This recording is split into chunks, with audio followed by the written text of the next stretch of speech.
Por fim, eu termino dizendo o seguinte: se o Jorge Messias, né, tivesse diante de um ventre, não é, que esse ventre tivesse uma janela, certamente ele mudaria de opinião, por ver o ativismo ali do feto, a vida que pulsa dentro do ventre da mãe. Então, é mais um caso de um cristão esquerdista, na verdade, influenciado por essas ideologias de esquerda, possivelmente da teologia da missão integral, por ele ser evangélico, e acaba ali flertando com o socialismo, com essas ideias comunistas, e acaba pondo isso em cima da lei de Deus, algo que ele nunca deveria fazer.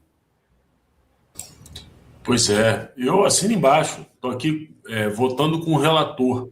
Gabriel, e a sua avaliação, não só sobre a fala, no meu modo de entender, muito ruim do Messias. Eu acho que o Messias foi muito mentirosa mal nessa sabatina, muito mal, né? E sobre o procedimento em si, sobre esse ato nefasto, né, que infelizmente existe ainda e que tem gente que dá para parecer favorável. Bom dia, Dácio. Bom dia, companheiros do Fio Diário. É uma honra estar aqui com vocês pela primeira vez. Sou amigo pessoal do Marco Antônio e quero, de início, já desejar o meu abraço para ele e para todo esse projeto que já tem um tempo que tem se consolidado no cenário nacional. E fico muito feliz aqui com a oportunidade de trazer alguns esclarecimentos. Eu preciso dizer que o Jorge Messias mentiu quando ele falou que a posição dele foi de legitimar o posicionamento do Congresso Nacional. Deixa eu explicar um pouco para a audiência o que é que basicamente estava em jogo com relação a essa questão da sistolia fetal. Veja bem, o Conselho Federal de Medicina editou uma resolução proibindo os procedimentos de sistolia fetal no território nacional. O Conselho Federal de Medicina tem por competência regulamentar o ato médico. Então, diante disso, o Conselho Federal de Medicina olhou para a prática da sistolia fetal e disse que essa prática era cruel, desumana e degradante. Só um ponto: o Conselho Federal de Medicina também já havia feito a mesma coisa há muito tempo com relação aos animais. Eles entenderam que não se pode matar um animal com esse tipo de conduta. Por que que isso acontece? Veja bem, a partir do 5º mês de gestação, o bebê já está completamente formado e tem capacidade de vida extrauterina.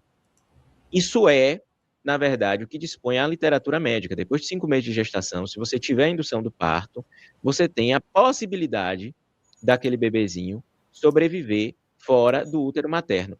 E daí o que é que aconteceu? É algo prudente, humano, né? Não tem por que se admitir se fazer um aborto de um bebê de 8 meses e meio, por exemplo. Já já vou citar um caso real em que isso aconteceu aqui no meu estado, na Bahia. Mas aí o que é que aconteceu? O PSOL ingressou com ação no Supremo Tribunal Federal para questionar a constitucionalidade e a legalidade dessa resolução do Conselho Federal de Medicina. E eles invocaram a mudança de entendimento que aconteceu na OMS por um órgão que sequer era composto por uma equipe médica e solidamente técnica. Eles invocaram isso no Supremo Tribunal Federal e o ministro Alexandre de Moraes deu uma liminar estabelecendo em todo o território nacional o procedimento de sistolia fetal. Eu vou precisar descrever, Dácio, se você me permite, uma questão. Minha intenção realmente é mostrar para a audiência do que a gente está tratando. A partir do 5º mês de gestação, o aborto ele só pode ser feito por 4 hipóteses.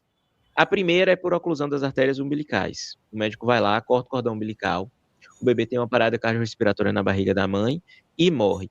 A segunda é por injeção salina no líquido amniótico. O médico coloca uma solução no líquido amniótico, a pele daquele bebezinho começa a necrosar, né, e aí ele morre na barriga da mãe. O terceiro é por assistolia fetal, que esse é mais comum. Como é que funciona a assistolia fetal? E aqui eu vou explicar claramente isso para a audiência.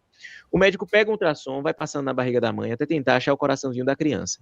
Aí quando o médico localiza, ele vai lá, injeta uma agulha mais ou menos deste tamanho aqui, com a solução de cloreto de potássio, pela barriga para alcançar o coração daquele bebê. O bebê se contorce, o bebê sente dor. E muitas vezes o procedimento não é efetivado na primeira tentativa. Então o que o médico faz? Vai lá e fura de novo a barriga da mãe até localizar o coraçãozinho do bebê. O quarto procedimento, que é um pouco mais gravoso, os médicos promovem o nascimento parcial. Isso é muito comum quer dizer, um pouco comum nos Estados Unidos, porque a prática da sistolia fetal é o que eles consideram como menos invasivo. O médico coloca o medicamento para fazer a indução do parto, aquela mulher começa a entrar em trabalho de parto. Nisso, a cabecinha do bebê sai do corpo da mãe, o médico vem com a tesoura aqui e corta a coluna vertebral do bebê. E depois ele faz o procedimento para arrancar o corpo.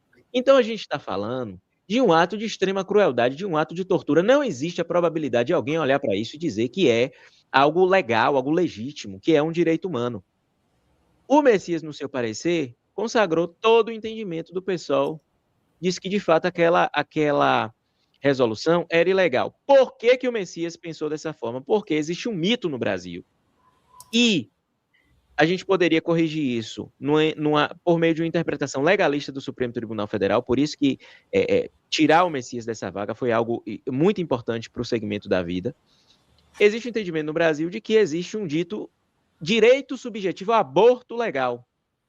Por conta disso é que a gente tem no Brasil vários hospitais ofertando o serviço de aborto. Eu vou desafiar a audiência, depois vocês façam uma pesquisa aí na internet. Pesquisem o artigo 128 do Código Penal. Lá está descrito o seguinte, que não se pune o aborto em duas determinadas hipóteses. Veja bem, a ausência de punição é diferente da constituição de um direito subjetivo. Uma coisa é o legislador falar, olha, essa conduta aqui eu não vou punir nesta determinada hipótese. Outra coisa é criar um mecanismo para que o Estado forneça esse tipo de procedimento. Porém, essa última hipótese que apresentei foi o que foi consagrado no segmento jurídico e por conta disso é que as feministas reverberaram essa narrativa de que há um dito direito ao aborto legal no Brasil. Só para trazer um ponto, Dácio, aqui para a sua audiência, no meu estado foi realizado um aborto, isso está documentado, não estou falando nada sigiloso, de um bebê de 8 meses e meio de gestação. Então a gente tem alguns poucos hospitais no Brasil em que médicos estão promovendo o verdadeiro assassinato de bebês. Se estima, e essa informação que trago foi apresentada pelo doutor Rafael Câmara na audiência pública do Senado, de que mais ou menos por dia, desde a decisão do Alexandre de Moraes até hoje, a gente tem, por baixo, 3 assistolias fetais ocorrendo. Então a gente está falando aí de mais de 2.000 bebês mortos por meio da caneta do senhor ministro Alexandre de Moraes e com a outorga do Jorge Messias. Foi uma vitória da vida absurda conseguir realmente tirar uma pessoa com esse tipo de posicionamento do cargo de ministro do Supremo Tribunal Federal. Foi uma vitória da vida, foi uma vitória de todos os políticos que se preocupam também com a liberdade de expressão e é basicamente esse o cenário. E outro ponto que eu disse no começo de minha fala, que o Messias mentiu. Ele mentiu. Sabe o que ele falou no parecer dele? Ele disse expressamente que a morte do feto é um elemento indissociável do aborto. Ou seja, na cabeça dele não havia necessidade de se induzir o parto, né? Para você retirar aquele bebê vivo e entregar para adoção. Para isso, ele entendeu que isso era algo absurdo, era algo ilegítimo. Que, na verdade, a mulher tem por direito exigir a morte do bebê que está na barriga dela. Então, este homem que emitiu um parecer com essa perspectiva queria ocupar a cadeira de ministro do Supremo Tribunal Federal. E pela graça de Deus, e por muito trabalho feito também pelo segmento Provida, a gente teve uma intervenção que eu acredito que vocês até evidenciaram aqui, de vários sapatinhos em Brasília, né, mostrando realmente a crueldade que esse senhor promoveu por meio do seu parecer, né. Enfim, eu achei, Dácio, que faltou algum senador questionar se ele serve a Jesus Cristo ou a Moloque.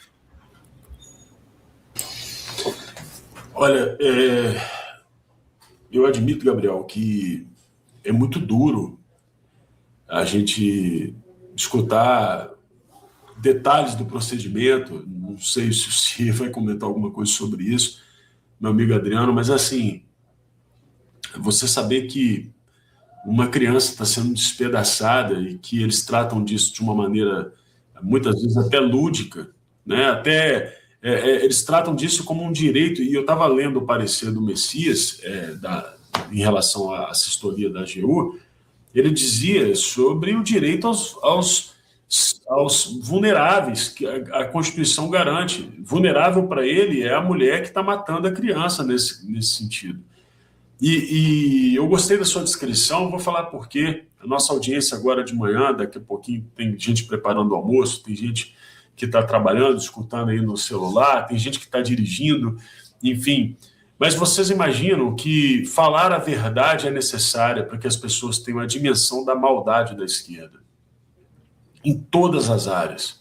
Recentemente a gente viu, recentemente não, já tem um tempo, a gente viu um comentarista da Globo entrando num presídio para poder abraçar um travesti, um transexual, que tinha estuprado e matado uma criança de 8 anos. Ora, a esquerda mostra isso como um ato de bondade, um ato de caridade, um ato de, muitas vezes, de superação daquela pessoa, que agora é uma pessoa que está se reintegrando à sociedade. Mas quando você para pensar no ato que ela cometeu, se você tivesse condição de voltar no tempo e ser uma testemunha do ato, você ia ver uma criança desesperada, olhando para os lados, procurando para poder ver se o pai ou a mãe não iria entrar na tal sala onde ela foi estuprada, sentindo dor, sentindo toda a pressão de um adulto sobre ela, dilacerando os seus órgãos. Você imagina o que é isso? Sentindo toda a dor, desesperada, tentando pedir socorro e não conseguindo, porque, além de tudo, foi estrangulado. Quando você pensa no ato, você percebe o grau da maldade do sujeito e o grau da maldade daquele que tenta humanizar esse ato por meio de um abraço e de uma musiquinha emotiva para poder transformar esse sujeito num ser humano aceitável para a população, como se ele inclusive, daqui a pouquinho colocam até uma creche em nome dele. Então, assim, eu fico impactado com o seu depoimento, mas eu acho ele necessário, porque nós precisamos trazer a realidade para as pessoas.